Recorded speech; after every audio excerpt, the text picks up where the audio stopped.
东汉末年，曹操平定北方，大军南下，似乎统一天下已成定局。然而，就在荆州突然现降，刘备仓皇逃走。江东犹豫不决的这一刻，风声开始变得诡异。所有人都在等待一个决定天下命运的抉择：是臣服于曹操的强势，还是在绝境中对抗北方的铁骑？当诸葛亮远赴江东，当东南风悄然转向，一场足以改写历史的暗流正在江面下无声推进。三国最惊险的一战即将揭幕。曹操在平定北方之后，于建安13年（公元208年）正月回到邺城后，立即开始了向南援兵的军事上和政治上的准备。一、于邺城转玄武池以练水军；二、派遣张辽、于禁、乐进等驻兵许都以南，准备南征；三、令马腾及其家属迁至邺城，做了实际上的人质，以减轻西北方向的威胁。四、罢三公关，至丞相、御史大夫，自任丞相，进一步巩固了他的统治地位。五、以罪名杀了数次西巫及反对自己的孔融，以维护自己的权威。同年7月，曹操挥军南下。8月，荆州刘表病死，蔡瑁、张勇等拥立刘琮在襄阳继任荆州牧。曹操接受了荀彧的意见，先抄捷径轻装前进，急趋至宛城、叶县。当陵郡太守蒯越以及东曹园傅寻等劝刘琮投降曹操，对他说：立顺有一定的道理，强弱有一定的形势，以臣属的身份去抗拒天子，是对国家叛逆；以刚接手的荆州去抵御朝廷大军，必会陷入危险。依靠刘备去对抗曹操，一定失败。这三个方面我们都不行，拿什么去对付曹操大军？而且将军您自己考虑一下，您比得上刘备吗？如果刘备挡不住曹操，则即使是投入荆州的全部力量，也不足以自保。如果刘备挡得住曹操，则他就不会再居于将军之下了。刘琮听从他们的意见。9月，曹操到达新野县，刘琮就以荆州投降曹操，派人用朝廷过去颁发的符节去迎接曹操。曹军将领都疑心刘琮是诈降。罗珪说，现在天下分裂，各地割据势力都贪图用代表亡命的符节来抬高自己的身份。这次送来符节，这必定是真心诚意。曹操于是接受刘琮的投降，继续进军。公元208年9月，曹操南下的消息依附刘表屯兵樊城的刘备一直不知道，直至曹军到达宛城附近时才发现，而刘琮已向曹操投降，却不敢告诉刘备。刘备发现状况，于是派人询问刘琮。这时刘琮才派宋忠告知刘备，刘备既惊骇又气愤，只好立即弃樊城南逃，准备前往江陵。江陵是荆州重镇，曾有很多军用装备和粮食。曹操害怕刘备占据江陵，实力大增，便亲自领着5000精锐骑兵去追赶刘备，最后在丹阳长坂（今河北丹阳东北）截住了刘备。刘备当时带着大批军支，还有很多跟随他的老百姓，因此行军速度非常缓慢。曹操赶上后，刘备顾不上妻儿和百姓，带着张飞、赵云、诸葛亮等人骑马逃走了。结果可想而知，曹操顺利地得到了刘备的军支，还俘虏他的2个妻子，以及刘备幼子刘禅。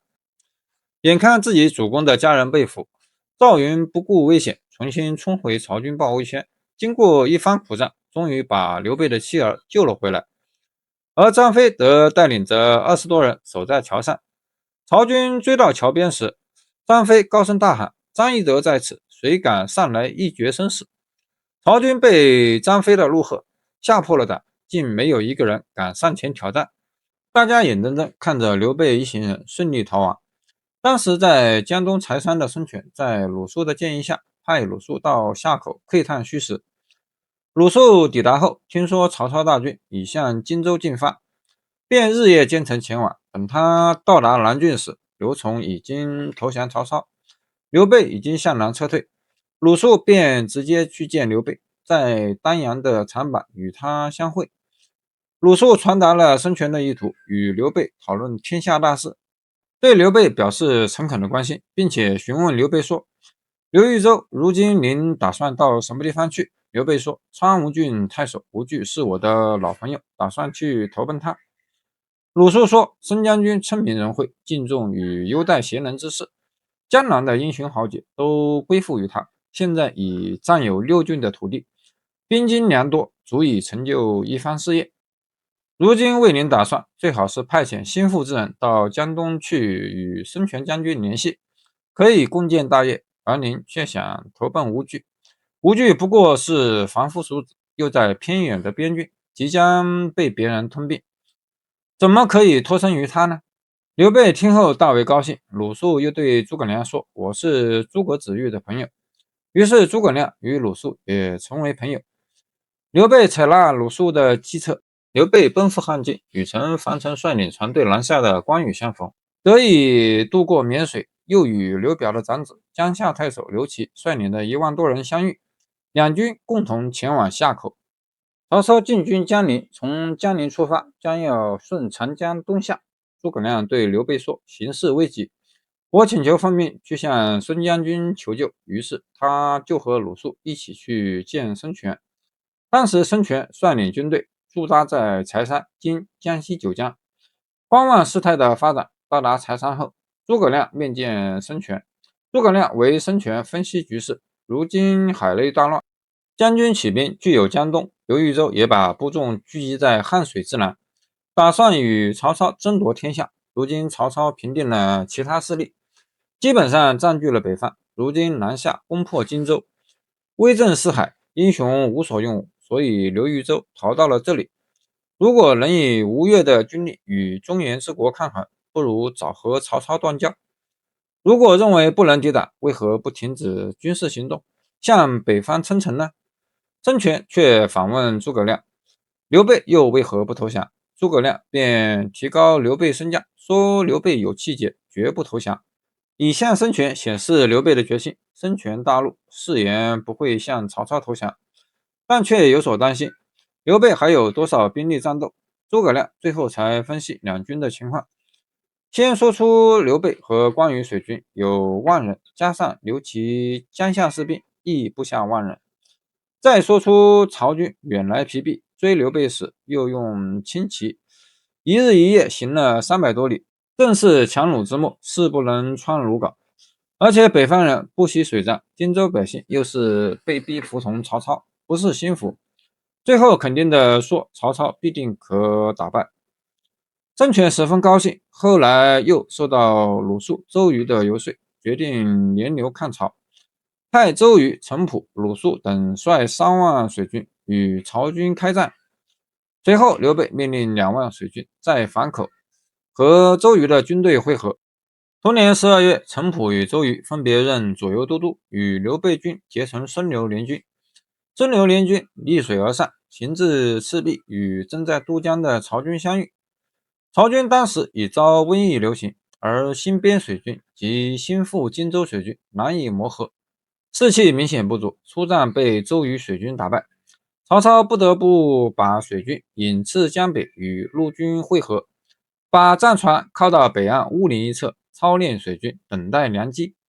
周瑜则把战船停靠南岸赤壁一侧，隔长江与曹军对峙。曹操的水军是从陆军改造过来的，大多不熟悉水性，很多士兵晕船，总是呕吐。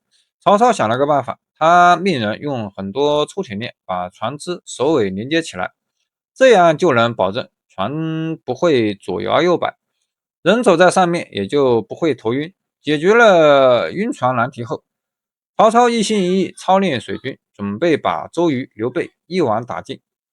吴军探子得知曹军把水泉用铁链捆起来，连忙报告给周瑜。周瑜正在思考对策，部下黄盖向他献上一条计策。黄盖认为曹军船只首尾相连，行动力和敏捷力都大幅度下降，如果采取火攻的话，成片的船只不消片刻就会烧得干干净净。周瑜听了大加赞赏，可是没多久又发起愁来。计策是有了，可是如何把曹军的船只点燃呢？正在这时，黄盖突然对外宣布自己要去投靠曹操。曹操听了十分惊喜，周瑜则气得不得了。他把黄盖抓起来，当着全军士兵的面，用鞭子狠狠地打他。黄盖也不求饶，没过多久就被打得遍体鳞伤。黄盖归顺曹操的心意坚决，周瑜再怎么打骂也无济于事，干脆随他而去。就这样，黄盖先给曹操写了一封归降信，然后带着手下士兵分开乘坐几只船朝北岸驶去。曹操和部下早就等候在岸边，远远望见黄盖的船只朝这边驶来，大家都很兴奋，眼看黄盖的船队就要到达岸边。突然间，每艘船上都冒出了浓烟，随即燃起熊熊烈火。